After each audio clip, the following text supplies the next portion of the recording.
Assalamualaikum warahmatullahi wabarakatuh. Saya Rehan Andi Saunaga. Di sini saya ingin menjelaskan eh, eh, UTP mata kuliah AI. Di sini saya menggunakan dataset konsumsi power di sebuah kota atau one city. Di sini variabelnya ada banyak. Cuma kita akan menggunakan zona 1 sampai 3 saja. Di sini kita akan membandingkan, akan mengklasteringkan penggunaan sebuah penggunaan power menjadi 3 klaster.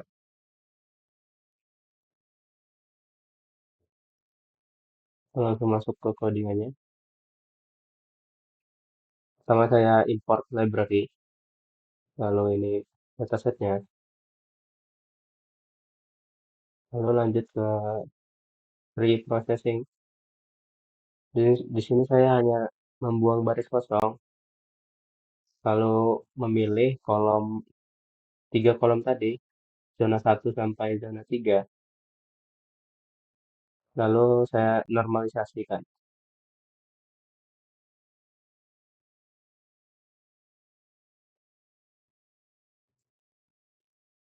Nah, itu kita coba langsung pakai K-means, clustering menggunakan K-means. Di sini saya inisialisasi cluster centroidnya 3 dengan random set 72.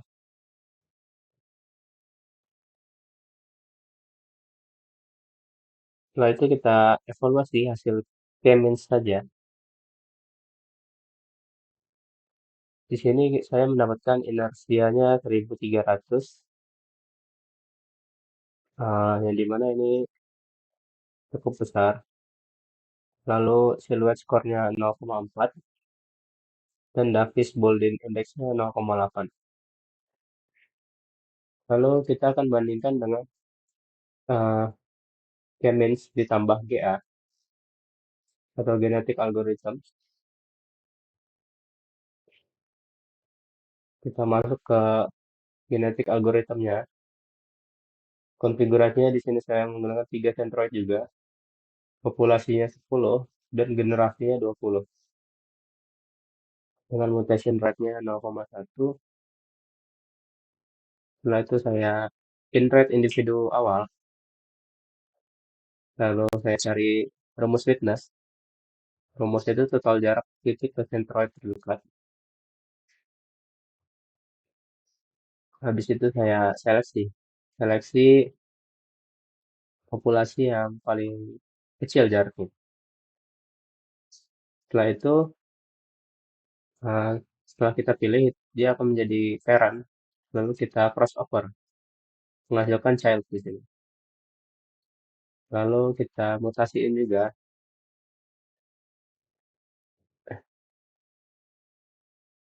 Setelah itu kita jalankan GA-nya. GA-nya itu dengan population size yang tadi 10 dengan fitness history. Lalu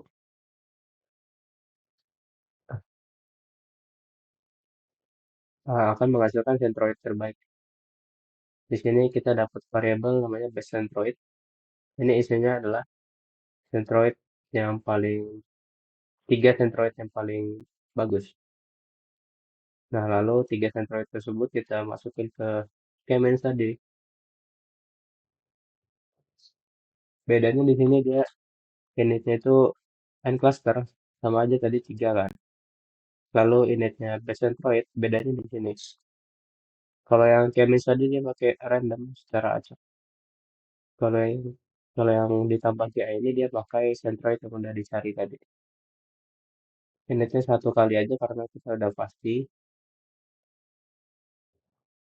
Lalu setelah itu kita evaluasi saja. Hasilnya ternyata nggak jauh beda. Hanya perbedaan perbedaan kecil. Tapi di sini Kemis, Kemis menang di inersianya karena dia lebih kecil. Beda sedikit aja sih.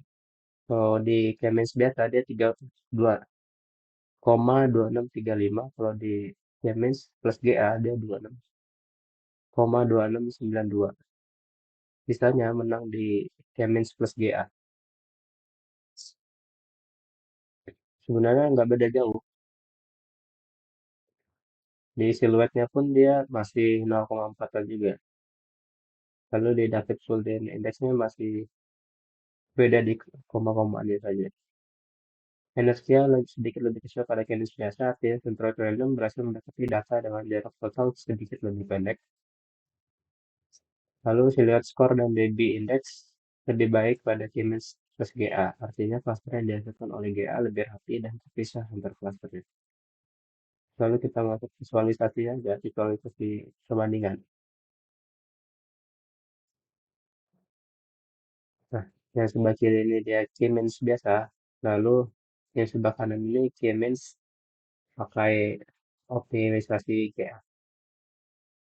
Memang nggak terlalu kelihatan perbedaannya. Cuman seharusnya ada sedikit perbedaan di antara ini.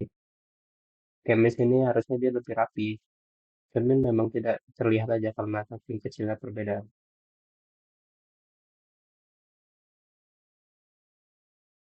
Lalu kita lanjut ke visualisasi konvergensinya.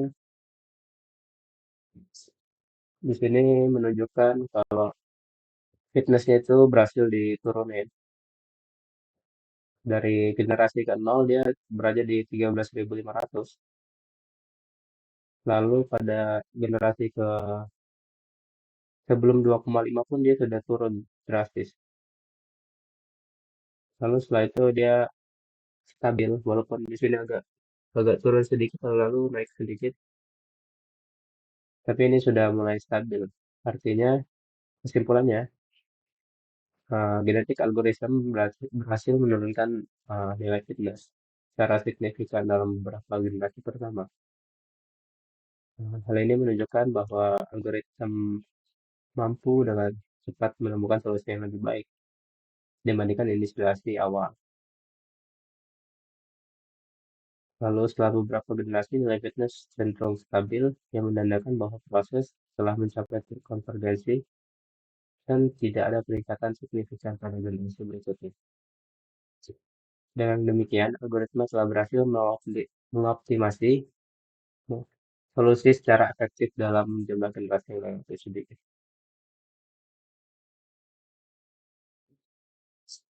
Mungkin sekian gitu saja penjelasan dari saya. Wassalamualaikum warahmatullahi wabarakatuh.